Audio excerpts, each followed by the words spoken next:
Hi everyone! Welcome back to my channel. For today's video, nandito tayo sa Barangay Paligawan Silang, Cavite. And it's 4 p.m. Nag-car tayo going to the property.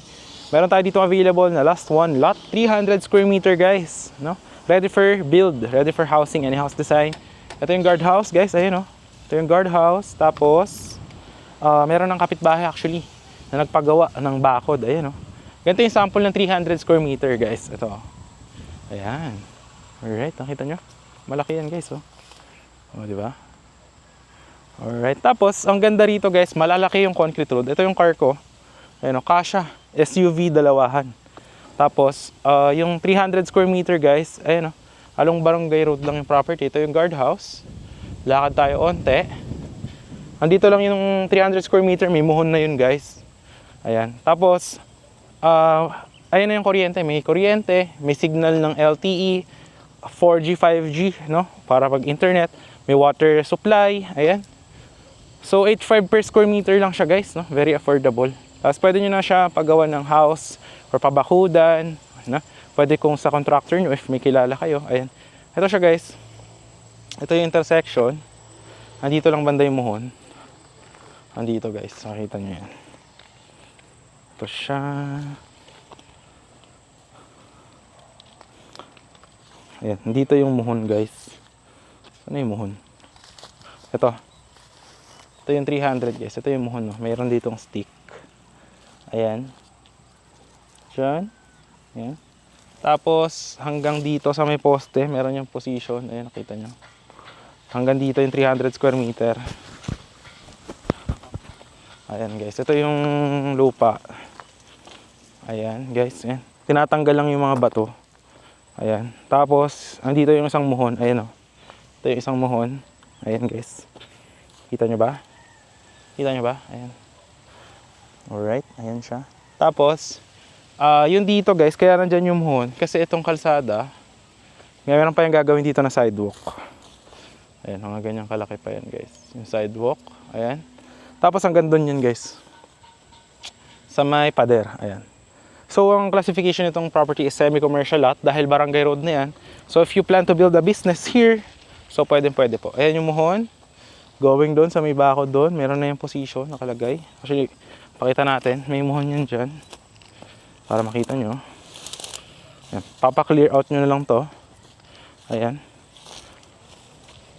At ang kalsada dito guys, malalaki. Ayan. Tapos yan, perimeter fence yan nung project. Malaki guys, 300 square meter hanggang dun. Ayan. Ito, aalisin din lahat ng kalat na yan. Tapos nandito yung sidewalk. Ayan, may drainage na rin to guys, yung project natin. Ayan o. So ito, yung muhon. May muhon na yan dyan. Lakaran natin yung isa doon. Yung muhon dito, ayan o, yung may flag. Ayan. Hanggang doon. Lakaran natin para makita nyo. So malaki guys yung property. Nakita nyo naman yung may bakod doon, di ba? Tapos sa end of the video, papaliparan din natin siya ng drone shot para makita nyo kung gaano siyang kalapit sa Tagaytay, no? Yung ating property. So, ang lapit ng properties to Tagaytay, ayun guys, nakita nyo? Ayan, hanggang dun siya. So, this is situated here at Barangay Paligawan. So, nasa around 450 meters above sea level. Going to Tagaytay is around, ilang minutes lang guys, mga 10 to 12 minutes, no?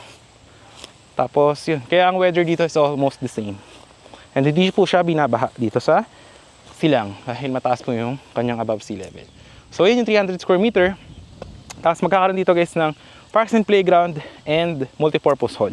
Tapos sidewalk dito, ayan. Tapos lalagyan ng electricity and water supply, no? Alright, so that's for only 8,500 per square meter. Ayan, very affordable po yan. And yung linya ng kuryente na Meralco nandyan lang, oh. Ayun, oh. Kukonekta na lang dito. No? Tapos yung guardhouse is nandyan. So for now, is paliparan na muna natin ng drone shot yung ating property para mas ma-appreciate nyo siya. Makikita nyo, meron yung mountain view dito of the palace in the sky. Makikita nyo po yan. So I will show it here on 3, 2, 1. Ito po yung ating drone shot of this one.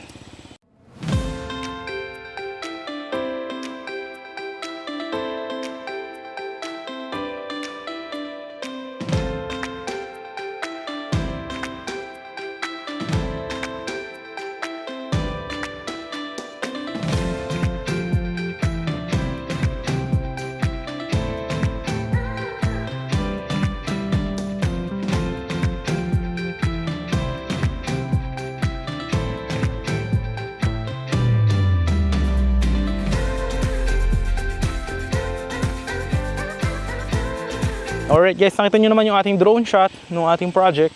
So, malapit lang siya talaga. Ayun lang yung Barangay Road mismo. No? Tapos, ayun na, Palace in the Sky. And, malapit lang siya sa bayan ng Silang. And may mga malapit na schools, wet market. To expressway, malapit lang dito siya sa Calax. If you're from Manila, this around 1 hour and 30 minutes from Manila depending on the hour na magbabiyahe kayo. And kasya po yung mga malalaking car like mine, no? So, hindi kayo mahirapan dahil concrete road lahat ng daanan nyo rito. Wala pong mga off-road, no? So, ito yung guardhouse yan. Ginagawa na guys. So, papakita ko sa inyo yung Barangay Road para mas ma-appreciate nyo. Ayan. So, ito yung guardhouse. Ayan, nagawa na. Alright. Ayan guys, oh. They're going development. Ilagawa na yung bakal ng guardhouse. Ayan.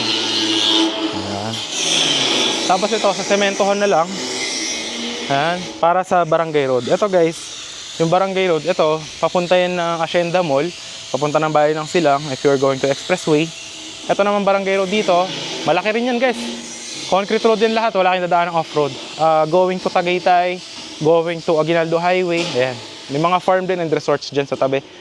Siguro ang magiging landmark nito, search nyo lang is Magsaysay or Mall Training School, or kung gusto nyo Barangay Paligawan Hall, mga 1 minute from here. Ayan na, Barangay Paligawan Hall. Ayan. So ito yung guardhouse. Ayan. So yan, nandun yung 300 square meter. If you're planning to build a business, pwede po siya, or tayuan nyo ng inyong rest house or what. So pwede. Ito naman na yung mga poste ng Meralco. Ayun o, kita nyo ba?